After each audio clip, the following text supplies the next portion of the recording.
12 కుటుంబాలను అందరినీ పిలిచి జగ్గారెడ్డి గారు మంచి భోజనం పెట్టి వాళ్ళ ఇళ్ల పట్టాలు ఇప్పించే బాధ్యత మా జగ్గారెడ్డి గారి మీదనే పెడుతున్నా.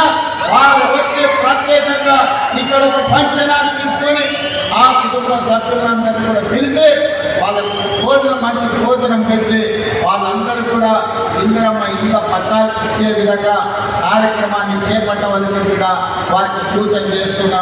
అదేవిధంగా కలెక్టర్ గారికి ఇతర ఉన్నతాధికారులందరికీ కూడా ఆదేశాలు ఇస్తున్నా. భూమి కోల్పోయిన వాళ్ళందరికీ కూడా ఇందిరమ్మ ఇల్లు మంజూరు చేయడానికి అవసరమైన కార్యాచరణను మొత్తం సిద్ధం చేయండి అని చెప్పి నేను ఈ సందర్భంగా వారికి ఆదేశాలు ఇస్తున్నాను.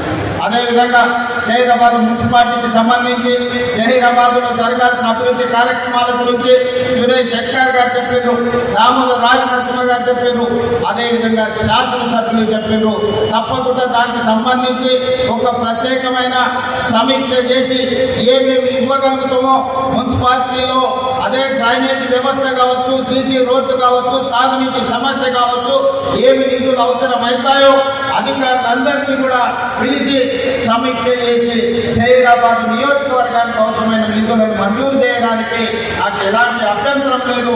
ఎన్నికలు వచ్చినప్పుడే రాజకీయాలు, ఎన్నికల తర్వాత అందరినీ కలుపుకొని అభివృద్ధి చేయడమే నా బాధ్యత.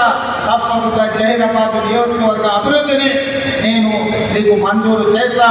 మాజీ మంత్రివర్యులు చంద్రశేఖర్ గారు కూడా 4-5 సార్లు నా దగ్గరకు వచ్చి అడిగారు, అన్నా గెలిచినా ఓడినా నాకు బాధ లేదు, ఓడిన బాధ ఉన్నా ఓట్లేసిన ప్రజలకు నేను అభివృద్ధి చేయాల్సిన అవసరం ఉంది, జహీరాబాద్ మీరు నిధులు ఇవ్వండి అని వారు చాలాసార్లు నాకు విజ్ఞప్తి చేసిండ్రు.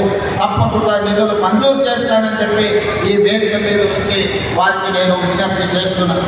అదేవిధంగా నారాయణఖేడ్కి సంబంధించి మిత్రుడు డాక్టర్ సంజీవరెడ్డి గారు పెద్ద చర్చ తీసుకొచ్చింది. వాస్తవంగా వారు మాట్లాడాల్సిన అవసరం ఉండే ఈ వేదిక మీద, కానీ నాకు రేపు ప్రధానమంత్రి గారితో నీతి ఆయోగ్ సమావేశం ఉన్నది, విమానాలు కొన్ని రద్దవుతున్నాయి, నేను తొందరగా ఢిల్లీ చేరుకునేది ఉన్నది కాబట్టి వారికి మాట్లాడే అవకాశం రాలేదు. కానీ వారు విజ్ఞప్తి చేసిన టూరిజం, ఎకో టూరిజం సంబంధించి కానీ, అదేవిధంగా బసవేశ్వర సంగమేశ్వర సాగునీటి ప్రాజెక్టు విషయంలో కానీ, అదేవిధంగా వారు 150 ఎకరాల భూమిని కేటాయించడం, ఏదైనా ఇండస్ట్రీస్ మా నియోజకవర్గానికి తీసుకురావాలి అని వారు అడగడం జరిగింది. ఇదే కాకుండా చెక్ డ్యామ్ గురించి కూడా వారు నా దృష్టికి తీసుకొచ్చారు. తప్పకుండా నారాయణఖేడ్ శాసనసభ నియోజకవర్గానికి ఒక పక్కన సురేష్ శెట్టర్ గారు, ఇంకొక పక్కన డాక్టర్ సంజీవరెడ్డి గారు 2 కళ్ళలాగా అభివృద్ధిని చెయ్యాలనుకుంటున్నారు. వాళ్ళిద్దరూ నాకు అత్యంత ఆప్తులు. తప్పకుండా నారాయణఖేడ్ అభివృద్ధి